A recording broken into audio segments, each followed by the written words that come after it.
Wayanad ദുരന്തബാധിതരുടെ വായ്പകൾക്ക് moratorium പ്രഖ്യാപിക്കുന്നതിന് സംസ്ഥാനതല bankers സമിതി യോഗം ചേരുന്നുണ്ട്. കാർഷിക വായ്പകളും അല്ലാതെയുള്ള വായ്പകളുടെ തിരിച്ചടവിനുമാണ് മൊറട്ടോറിയം. വായ്പകൾ എഴുതിത്തള്ളണമെന്ന ആവശ്യവും ശക്തമാണ്.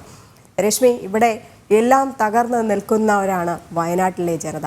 അവർക്ക് ഈ വായ്പ എഴുതിത്തള്ളുക എന്നുള്ളതാണ് ഒരു ആശ്വാസകരമായ കാര്യം. പക്ഷേ അത് മുഴുവനായിട്ട് എഴുതിത്തള്ളുവാൻ ബാങ്കേഴ്സ് സമിതി തീരുമാനം ഉണ്ടാകുമോ എന്നുള്ളൊരു കാര്യത്തിലാണ് ഇന്ന് അറിയേണ്ടത്.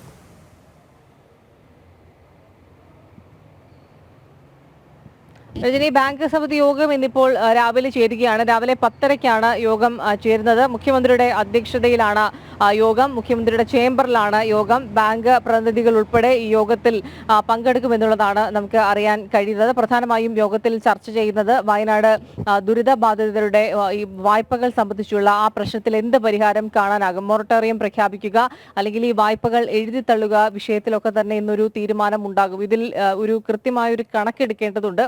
അതിനുശേഷം ഏത് രീതിയിൽ അതിൽ കാർഷിക വായ്പ ഉൾപ്പെടെ എഴുതി തള്ളാനാകുമോ, മറ്റ് രീതിയിൽ മൊറട്ടോറിയം പ്രഖ്യാപിക്കാനാകുമോ, ആ രീതിയിലുള്ള കൂടിയാലോചനകളാണ് നടക്കുക. ഈ അടുത്തിടയ്ക്ക് ഈ ഗ്രാമീൺ ബാങ്ക് ഈ തുക പിടിച്ചതുമായി ബന്ധപ്പെട്ട ചില ചർച്ചകൾ നടക്കുന്ന ഒരു സാഹചര്യം ഉണ്ടായിരുന്നു. ഏതായാലും ഇത്രത്തോളം എല്ലാം നഷ്ടപ്പെട്ട ദുരിതബാധിതരാണ്. അവരോട് മാനുഷിക പരിഗണന കാട്ടണം എന്നുള്ളതാണ് ഉയരുന്ന ഒരു ആവശ്യം. ഈ പൂർണ്ണമായും എല്ലാം വീടും എല്ലാം തകർന്നിരിക്കുന്നവർക്ക് മറ്റു പോംവഴികളൊന്നും ഇല്ലാത്തൊരു സാഹചര്യത്തിൽ അവരുടെ വായ്പകൾ അത് പൂർണ്ണമായി എഴുതി തള്ളാൻ കഴിയുന്ന കാർഷിക വായ്പകൾ ഉൾപ്പെടെ എഴുതി തള്ളുകയും മറ്റുള്ളവയ്ക്ക് മൊറട്ടോറിയം പ്രഖ്യാപിക്കണം എന്നുള്ളൊരു ആവശ്യമാണ് ശക്തമായി നിലനിൽക്കുന്നത്. ഏതായാലും അക്കാര്യത്തിൽ ഇന്ന് ചേരുന്ന യോഗം 10:30-ക്ക് ചേരുന്ന യോഗത്തിൽ ഒരു അന്തിമ തീരുമാനം ഉണ്ടാകുമെന്നാണ് പ്രതീക്ഷ.